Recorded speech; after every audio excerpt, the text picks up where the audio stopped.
ಎಲ್ರಿಗೂ ನಮಸ್ಕಾರ. ನಾನಿವತ್ತು ಮಲ್ನಾಡ್ ಸ್ಪೆಷಲ್ ಮರ ಕೆಸುವಿನ ಪತ್ರೊಡೆಯನ್ನು ಹೇಗೆ ಮಾಡೋದು ಅಂತ ಹೇಳ್ಕೊಡ್ತಾ ಇದ್ದೀನಿ. ನಾನು ಇದಕ್ಕೆ ಈ ಕಪ್ಪಲ್ಲಿ 1 ಕಪ್ ಆಗುವಷ್ಟು ಬೆಳ್ತಿಗೆ ಅಕ್ಕಿಯನ್ನು ತಗೊಂಡಿದ್ದೀನಿ. ಹಾಗೆ ಅದಕ್ಕೆ 2 ಹಿಡಿ ತೊಗರಿಬೇಳೆಯನ್ನು ಹಾಕಿದ್ದೀನಿ. ಅದನ್ನು 1 ಗಂಟೆ 1-2 ಗಂಟೆ ಮೊದಲೇ ನೆನೆಸಿಟ್ಟಿದ್ದೀನಿ. ಈ ಥರ ನೆಂದಿದೆ ಅದು. ಅದಕ್ಕೆ ಈಗ ಕಡಿಲಿಕ್ಕೆ 1 ಹಿಡಿ ಮೆಣಸು, 1 ಚಮಚ ಉದ್ದಿನಬೇಳೆ, 1 ಚಮಚ ಕಡಲೆಬೇಳೆ, 1 ಚಮಚ ಕೊತ್ತಂಬರಿ, 1 ಚಮಚ ಜೀರಿಗೆ, ಅರ್ಧ ಚಮಚ ಮೆಂತ್ಯ, 1 ನಿಂಬು ಗಾತ್ರ ಹುಣಸೆ ಹಣ್ಣು ತಗೊಂಡಿದ್ದೀನಿ, ಚಕ್ಕೆ 3 ಪೀಸು, ಮತ್ತು ಲವಂಗ 3-4, ಕಡಲೆಕಾಳಿನಷ್ಟು ದೊಡ್ಡದು ಇಂಗನ್ನು ತಗೊಂಡಿದ್ದೀನಿ. ಹಾಗೆ 1 ಕಪ್ ಆಗುವಷ್ಟು ತೆಂಗಿನ ತುರಿಯನ್ನು ತಗೊಂಡಿದ್ದೀನಿ. ಸ್ವಲ್ಪ ರುಚಿಗೆ ತಕ್ಕಷ್ಟು ಬೆಲ್ಲವನ್ನು ತಗೊಂಡು, ನಾನಿಲ್ಲಿ ಪುಡಿ ಬೆಲ್ಲವನ್ನು ಉಪಯೋಗಿಸಿದ್ದೀನಿ. ಈ ಮರಕೆಸು ಮಲೆನಾಡಿನಲ್ಲಿ ತುಂಬ ವಿಶೇಷ. ಇದನ್ನು ವರ್ಷದಲ್ಲಿ 1 ಬಾರಿ ಇಲ್ಲಿ ಪತ್ರೊಡೆ ಮಾಡಲಿಕ್ಕೆ ಹುರಿಲಿಕ್ಕೆ ಒಂದು ತವದಲ್ಲಿ ಸ್ವಲ್ಪ ಎಣ್ಣೆ ಹಾಕ್ಕೊಂಡಿದ್ದೀನಿ. ಅದಕ್ಕೆ 1 ಚಮಚದಷ್ಟು ಉದ್ದಿನ ಬೇಳೆಯನ್ನು ಹಾಕ್ತಾ ಇದ್ದೀನಿ.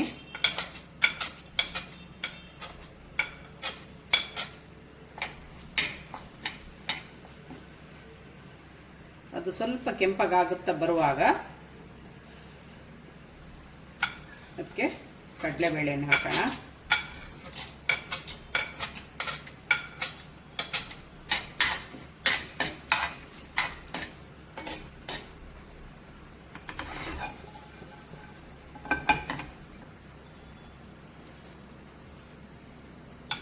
ನಂತರ ಸ್ವಲ್ಪ ಅರ್ಧ ಚಮಚದಷ್ಟು ಮೆಂತ್ಯನ ಹಾಕ್ತಾ ಇದ್ದೀನಿ.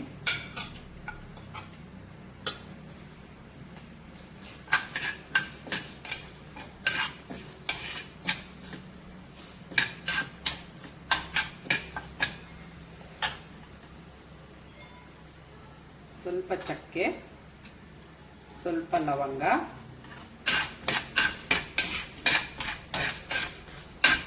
ಮತ್ತು ಚಕ್ಕೆ ಗಮ್ಮ ಬರುವವರೆಗೆ ಸ್ವಲ್ಪ ಹುರ್ಕೊಳ್ಳಿ.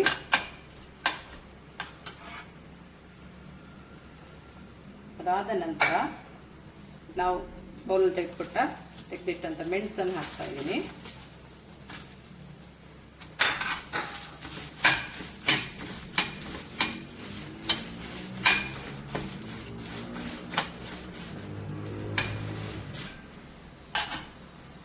ಒಂದು ಟೀ ಸ್ಪೂನ್ ಕೊತ್ತಂಬರಿಯನ್ನು ಈಗ ಹಾಕ್ತಾ ಇದ್ದೀನಿ. ಸ್ವಲ್ಪ ಹುರ್ಕೊಂಡು 1 ಚಮಚ ಜೀರಿಗೆಯನ್ನು ಸಹ ಇದಕ್ಕೆ ಹಾಕ್ತಾ ಇದ್ದೀನಿ.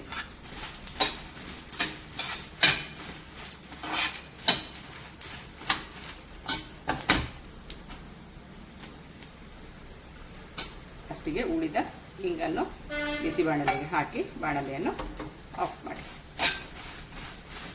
ಇದು ತಣ್ಣಗಾದ ಮೇಲೆ ಕಾಯಿ ಜೊತೆಗೆ ಹೆಚ್ಚಿಗೆ ನೀರು ಹಾಕದೆ ಹುಳಿ ನೀರಿನಲ್ಲಿ ಗಟ್ಟಿಯಾಗಿ ರುಬ್ಬಿಕೊಳ್ಳಬೇಕು.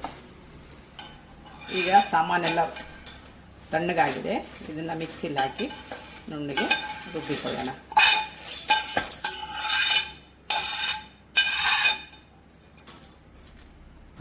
ಇದಕ್ಕೆ ತೆಗೆದಿಟ್ಕೊಂಡಂಥ 1 ಕಪ್ಪು ತೆಂಗಿನ ತುರಿಯನ್ನು ಹಾಕ್ತಾ ಇದ್ದೀನಿ.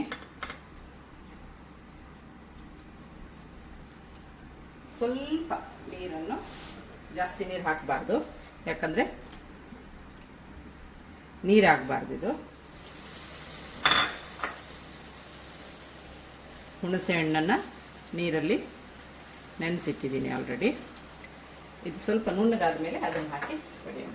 ಇಟ್ಟುಕೊಂಡಂಥ ನೆನೆಸಿಟ್ಟ ಹುಣಸೆ ಹಣ್ಣನ್ನು ಹಾಕ್ತಾ ಇದ್ದೀನಿ. ಈ ಮಸಾಲೆ ಅನ್ನುವಂಥದ್ದು ಇಷ್ಟು ನುಣ್ಣಗೆ, ಇಷ್ಟು ಗಟ್ಟಿಯಾಗಿ ಕಡ್ಕೋಬೇಕು. ಮಸಾಲೆ ತುಂಬ ನುಣ್ಣಗಾಗಬೇಕು. ಅಕ್ಕಿ ಮತ್ತು ಬೇಳೆ ಹಾಕಿದ ಮೇಲೆ ಸ್ವಲ್ಪ ತರಿಯಾಗಿ ಕಡಿದ್ರೆ ಸಾಕು. ನೆನೆಸಿಟ್ಟ ಅಕ್ಕಿಯನ್ನು ಹಾಕ್ತಾ ಇದ್ದೀನಿ.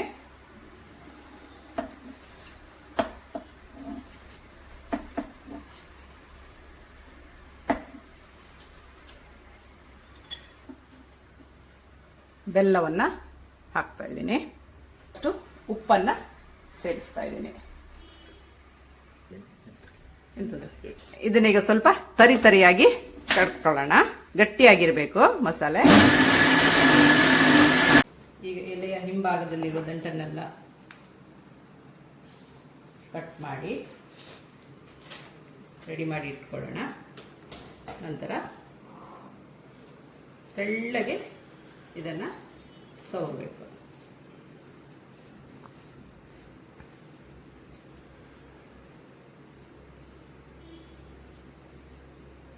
ಈ ಥರ ಸವರ್ತಾ ಒಂದಾದ್ರ ಮೇಲೆ ಒಂದು ಎಲೆ ಇಡುತ್ತಾ ಹೀಗೆ 3-4 ಎಲೆ ಇಟ್ಟು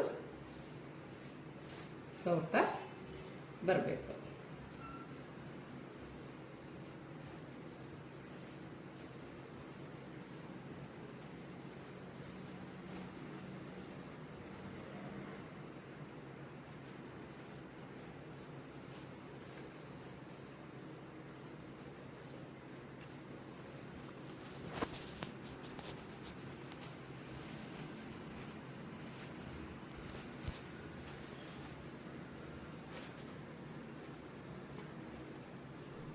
ನಾನಿಲ್ಲಿ 3 ಎಲೆನ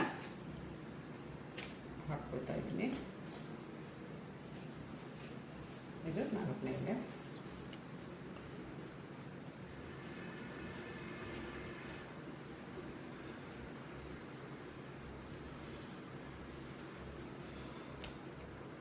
ಇದನ್ನು ಸೈಡ್ ಸ್ವಲ್ಪ ಈ ಥರ ಫೋಲ್ಡ್ ಮಾಡಿಕೊಂಡು, ಇಲ್ಲಾಂದರೆ ನಾವು ಹಾಕಿದ ಹಿಟ್ಟು ಹೊರಗಡೆ ಬರೋ ಚಾನ್ಸಸ್ ಇರುತ್ತೆ.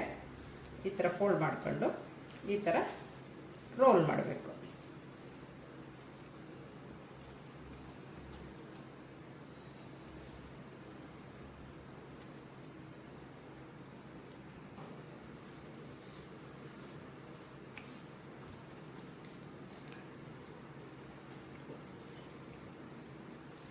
ಇದೀಗ 2ನೇ ಎಲೆಯನ್ನು ರೆಡಿ ಮಾಡ್ತಾ ಇದ್ದೀನಿ.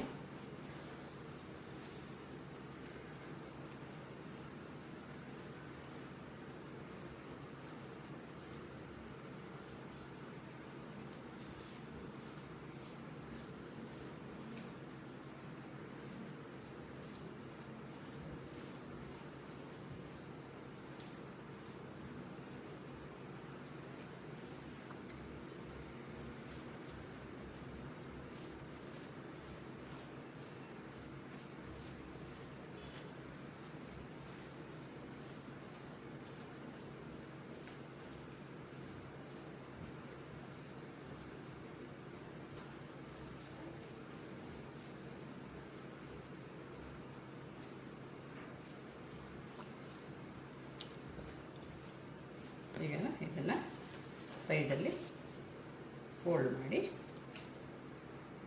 ಮೊದಲು ಮಾಡಿದಾಗೆ ಮುಚ್ಚಿಡುವ.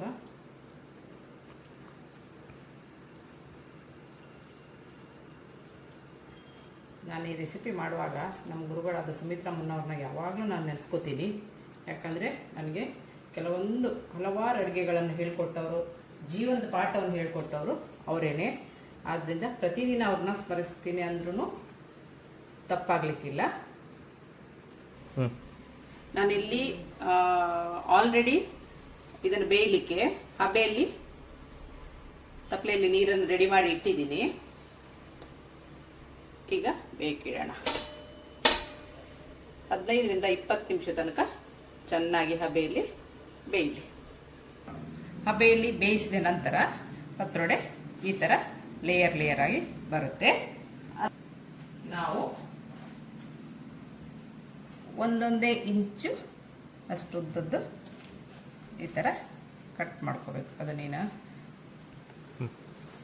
ಹಬೆಯಲ್ಲಿ ಬೇಯಿಸಿದ ನಂತರ ಅದನ್ನು ಈ ಥರ 1 ಇಂಚಿನಲ್ಲಿ ತೆಳ್ಳಗೆ ಕಟ್ ಮಾಡಿಕೊಂಡು ಈ ಥರ 1 ಇಂಚು ಅದನ್ನು ಅಕ್ಕಿ ಹಿಟ್ಟಿನಲ್ಲಿ ಹೊರಡಿಸಿ ಎಣ್ಣೆಯಲ್ಲಿ ಕಾಯಿಸಬೇಕು. ಚುಮ್ಮು ಮಳೆ ಬರುವಾಗ ತುಂಬ ರುಚಿಯಾಗಿರುತ್ತೆ.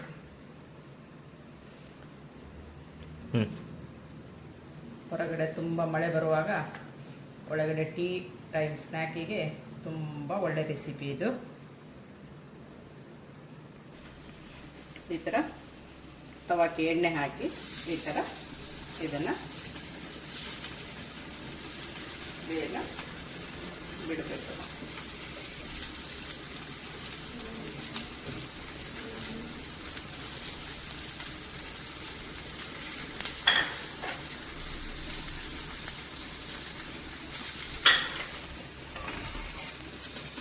ಈ ಥರ ಇದನ್ನು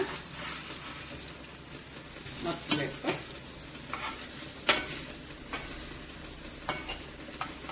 ಗರಿ ಗರಿಯಾದ ಪತ್ರೊಡೆ ತಿನ್ನಲು ರೆಡಿಯಾಗಿದೆ. ರುಚಿ ರುಚಿಯಾದ ಪತ್ರೊಡೆ ತಿನ್ನಲು ರೆಡಿ.